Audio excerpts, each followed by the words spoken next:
आज हम लोग हड़प्पा सभ्यता की अर्थव्यवस्था को पढ़ेंगे। पिछले क्लास में हम लोग देखे थे हड़प्पा सभ्यता का सामाजिक जीवन। आज हम लोग हड़प्पा सभ्यता के अर्थव्यवस्था को देखेंगे। तो सबसे पहले हम लोग अर्थव्यवस्था को पढ़ने के लिए कुछ बिंदु को स्पष्ट करना चाहेंगे, क्योंकि किसी काल का, किसी भी वंश का जब अर्थव्यवस्था को लिखना होता है तो कुछ पॉइंट्स को दिमाग में रखना होगा, और उसी पॉइंट्स को अगर दिमाग में रखें तो अर्थव्यवस्था पर आसानी से लिखा जा सकता है। किसी भी प्रकार की अर्थव्यवस्था पर लिखा जाता है। उस पॉइंट को सबसे पहले हम लोग देखेंगे। ये सब्जेक्टिव, जब सब्जेक्टिव व्यू से हम लोग पढ़ रहे हैं इसको, कि कैसे अगर एग्जाम में अर्थव्यवस्था पर लिखने के लिए आए तो किस किस पॉइंट को दिमाग में रखना है, और उस पॉइंट को दिमाग में रखने के बाद हम लोग आसानी से अर्थव्यवस्था पर पर्याप्त लिख सकते हैं। तो सबसे पहले हम उन बिंदुओं को देखेंगे। तो जैसा अर्थव्यवस्था के छात्र भी ये जानते होंगे कि अर्थव्यवस्था के 3 क्षेत्र हैं। कौन कौन है? ये हैं पहले प्राथमिक क्षेत्र,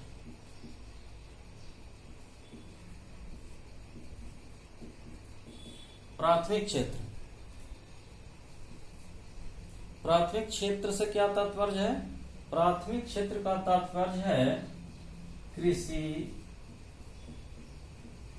पशुपालन, मत्स्य पालन,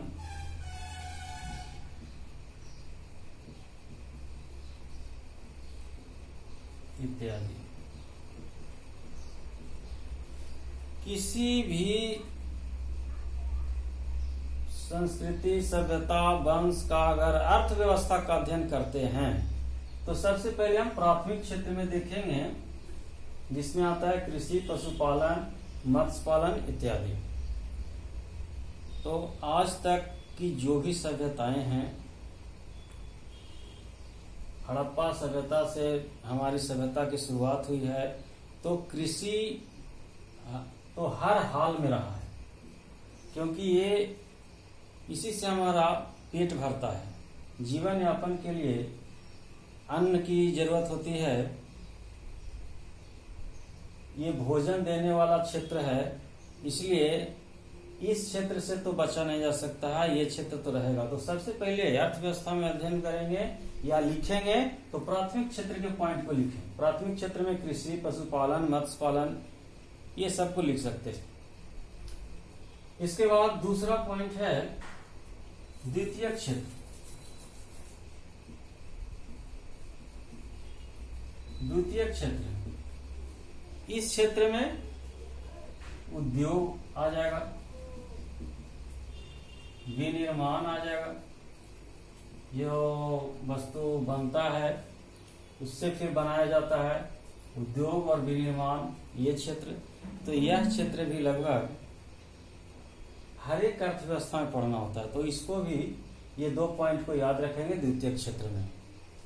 तीसरा क्षेत्र सेवा। सेवा क्षेत्र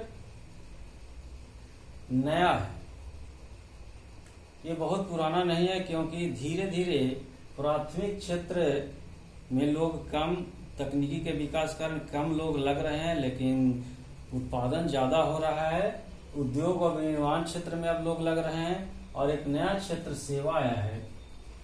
तो जब प्राचीन काल का अध्ययन करेंगे तो सेवा के बारे में उतना नहीं लिखेंगे। सेवा कम ही उस समय अर्थव्यवस्था में बना हुआ। आज के समय में अगर हम लिखें अर्थव्यवस्था के बारे में तो सेवा बढ़ जाएगा, सेवा के बारे में लिखना पड़ेगा। लेकिन प्राचीन काल के अर्थव्यवस्था को लिख रहे हैं, ये तो हमारा शुरुआती सभ्यता है, तो उसमें प्राथमिक क्षेत्र और द्वितीय क्षेत्र का वर्णन करें। उद्योग में भी शिल्प उद्योग, लघु उद्योग, बृहद उद्योग, ये कर सकते हैं।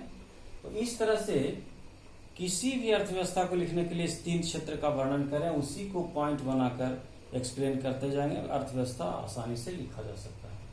अब हम लोग आए अपना हड़प्पा सभ्यता की अर्थव्यवस्था की ओर, तो इस पॉइंट को ही यहाँ पर रख करके लिखा जा सकता है। जैसे कृषि, प्राथमिक क्षेत्र कृषि, तो कृषि हड़प्पा सभ्यता के समय जब हमारी सभ्यता थी तो क्या कृषि था? तो इसमें कोई दो मत नहीं है, कृषि तो होगा ही, हर हाल में कृषि होगा, क्योंकि उसी से हमारा पेट भरता था। तो कृषि था, लेकिन साक्ष्य कम मिला। साक्ष्य कम इसलिए मिला क्योंकि कहा जाता है सिंधु घाटी सभ्यता एक नगरीय सभ्यता थी, नगर सभ्यता थी। तो जहां जहां खुदाई हुआ है वो नगरों का खुदाई हुआ, और वहां से नगर में प्राप्त होने वाली, नगर के में जो लोग उपयोग करते थे उन्हीं वस्तुओं की प्राप्ति हुई।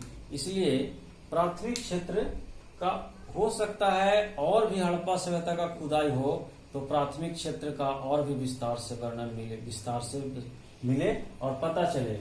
लेकिन हर हाल में कृषि तो आवश्यक है, कृषि होता था। कुछ साक्ष्य मिले हैं, जैसे मृदभांड पर दायमाबाद, महाराष्ट्र में दायमाबाद एक स्थान से मृदभांड पर नंगा गाड़ीमान गाड़ी हाँकते हुए चला जा रहा है।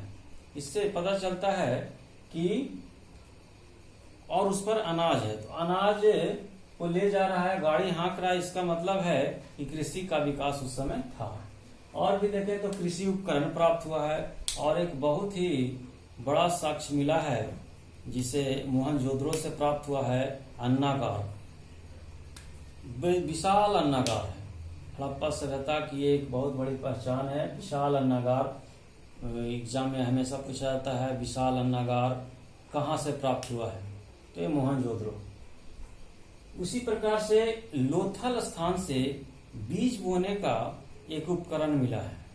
इस तरह से कृषि के साक्ष्य मिले हैं लेकिन कम मिले हैं। लेकिन ये ऐसा ये नहीं कहा जा सकता है कि कृषि नहीं थी या कम थी, कृषि तो थी, साक्ष्य कम मिला है।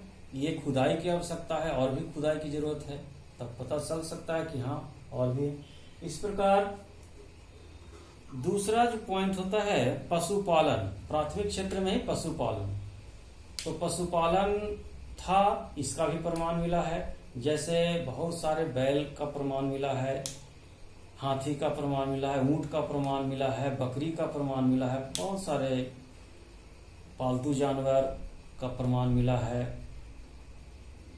गाय का प्रमाण नहीं मिला, एक स्पेशल या ऑब्जेक्टिव के लिए याद रखना, गाय का साक्ष्य नहीं मिला है। लेकिन क्या यह कहा जा सकता है कि गाय नहीं थी? गाय थी, क्योंकि जब बैल का प्रमाण मिला है तो गाय तो हो गई। इसलिए गाय थी लेकिन उसका प्रमाण नहीं मिला, तो खुदाई की जरूरत है, मिल सकती है। उसके बाद पशुपालन में एक पशुपालन में देखें तो एक सिंग वाला जानवर मिला है हड़प्पा जगह से, ये स्पेशल है। उसी प्रकार से एक बिना कुबड़ वाला जानवर का यहाँ पर कुबड़ होता है, जहां से हल चलाने के लिए रखा जाता है, जिसको जुआट बोलते हैं, लेकिन बिना कुबड़ का मिला है। और बड़ा उसे लोग धार्मिक दृष्टि से पवित्र मानते थे, पूजा करते थे उसका। तो प्राथमिक क्षेत्र में इन पॉइंट को देखा जा सकता है। अब हम लोग द्वितीय क्षेत्र में आए तो उद्योग। द्वितीय क्षेत्र में उद्योग, क्या उस समय हड़प्पा काल में उद्योग था? तो था, बहुत सारे प्रमाण मिले हैं। लघु उद्योग, कुटीर उद्योग, बड़े उद्योग भी, मोहनजोदड़ो, खिलौना का उद्योग, बहुत सारे खिलौना मिले। ऐसा लगता है कि वहां एक उद्योग था खिलौना का। तो इस तरह से उद्योग के साक्ष्य मिले हैं।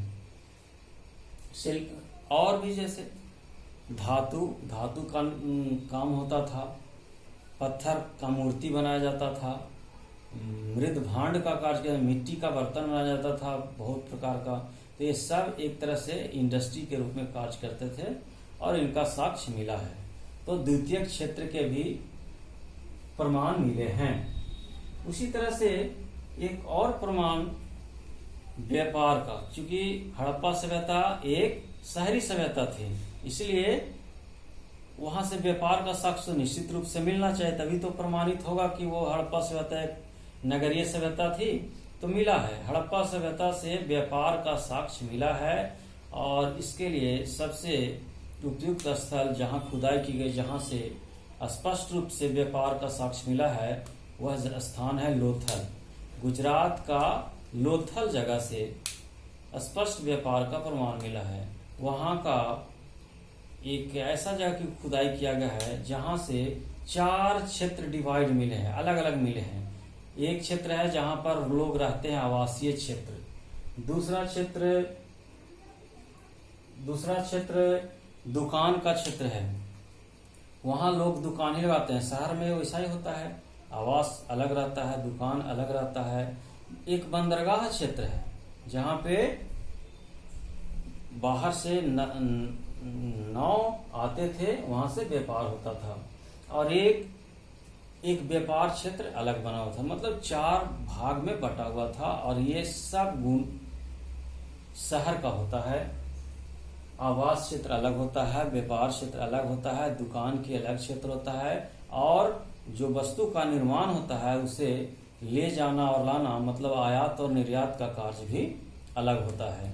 इस तरह से लोथल नगरीय सभ्यता का बहुत बड़ा प्रमाण है। अब हम लोग आगे देखें, व्यापार कहाँ से होता था। तो व्यापार 2 प्रकार के होते हैं, आंतरिक व्यापार और बाह्य व्यापार। आंतरिक व्यापार मतलब हड़प्पा जितना बड़ा विस्तार था हड़प्पा का, उसमें आपस में एक दूसरे से व्यापार करना, ये आंतरिक व्यापार हुआ। लेकिन क्या बाह्य व्यापार अर्थात बाहरी व्यापार भी होता था क्या? कहने का तात्पर्य है विदेशों से व्यापार होता था, निश्चित रूप से होता था। उस समय समकालीन 2 और सभ्यताएं थी। एक सभ्यता थी मिस्र की सभ्यता, जिसे नील की सभ्यता भी कहते हैं, और दूसरा मेसोपोटामिया की सभ्यता, आज वर्तमान में इराक देश में था। तो ये दोनों देश से भारत का व्यापार होता था। मुख्य रूप से मेसोपोटामिया से भारत का व्यापार अधिक होता था। इस तरह से व्यापार के लिए मिस्र जाते थे, सीरिया, और आगे बढ़ जाए तो सीरिया, ईरान, इस सभी जगहों से होता था। और व्यापार का माध्यम क्या था? नाव के द्वारा, और जहां स्थल भाग था वहां ऊंट के द्वारा भी होता था। ऊंट से स्थल से उसको पहुंचाया जाता था, वहां फिर जल का सागर था, वहां से पार किए। इस तरह से व्यापार होते रहता था। इसका प्रमाण कैसे पता चला? तो इसका प्रमाण लोथल जो व्यापार का केंद्र था, वहां से विदेशी मुद्राएं मिली। मेसोपोटामिया की बेलनाकार मुहर मिली। ये हमारे हड़प्पा सभ्यता का मुहर नहीं था, बेलनाकार मुहर मेसोपोटामिया से मिला, और वो मुहर भारत में प्राप्त हुआ। इसलिए यह प्रमाणित होता है कि हड़प्पा सभ्यता का व्यापार मेसोपोटामिया की सभ्यताओं के लोगों से होता था। उसी प्रकार बाट बटखरा लोथल से भी और जगहों से बाट बटखरा मिला, और वहां 16 अंक का गिनती होता था। हर चीज में 16 आना, भारत में ही प्रचलित था पहले 16 आना। 16 आना मतलब 1 रुपया, 4 आना, 8 आना। इस तरह से हड़प्पा सभ्यता में 16 अंकों को माप के लिए प्रयोग किया जाता था। और व्यापार का साक्ष्य मिला बानावली के सड़क पर। देखे तो पहिया का निशान मिला बानावली के सड़क पर। ये वस्तुनिष्ठ प्रश्न के लिए 1 नंबर क्वेश्चन के लिए सब याद रखना है। सड़क पर पहिया का निशान कहाँ से मिला? बानावली आज वर्तमान में हरियाणा राज्य में है। इस प्रकार शहरी सभ्यता थी। इसका एक प्रमाण था लोथल में ही बताया गया, बंदरगाह क्षेत्र था जिसे गोदीवाड़ा क्षेत्र बोलते हैं। वहां बड़े बड़े नाव को बांधने के लिए पत्थर का प्रयोग किया जाता था। पत्थर में रस्सी बांध के नाव को रोका जाता था, और वहीं से आयात निर्यात का कार्य किया जाता था। इस प्रकार हड़प्पा सभ्यता में व्यापार भी होता था। और हड़प्पा सभ्यता की अर्थव्यवस्था में एक और पॉइंट को जाने, नगर का विकास। नगर का विकास और नगर नियोजन, इसके बारे में एक अलग क्लास मैं लूंगा कि हड़प्पा सभ्यता का नगर किस प्रकार का था।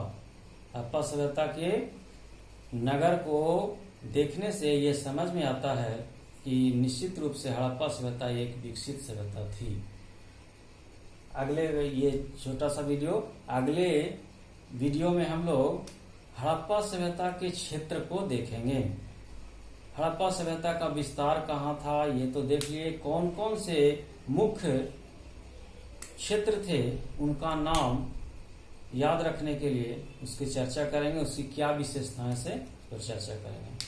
तो आज हम लोगों ने हड़प्पा सभ्यता की अर्थव्यवस्था को जाना। तो इसे इस वीडियो को बार बार देखें और इसी से क्वेश्चन, ऑब्जेक्टिव क्वेश्चन जितना भी अर्थव्यवस्था पर है वो सब इसी से बन जाएगा।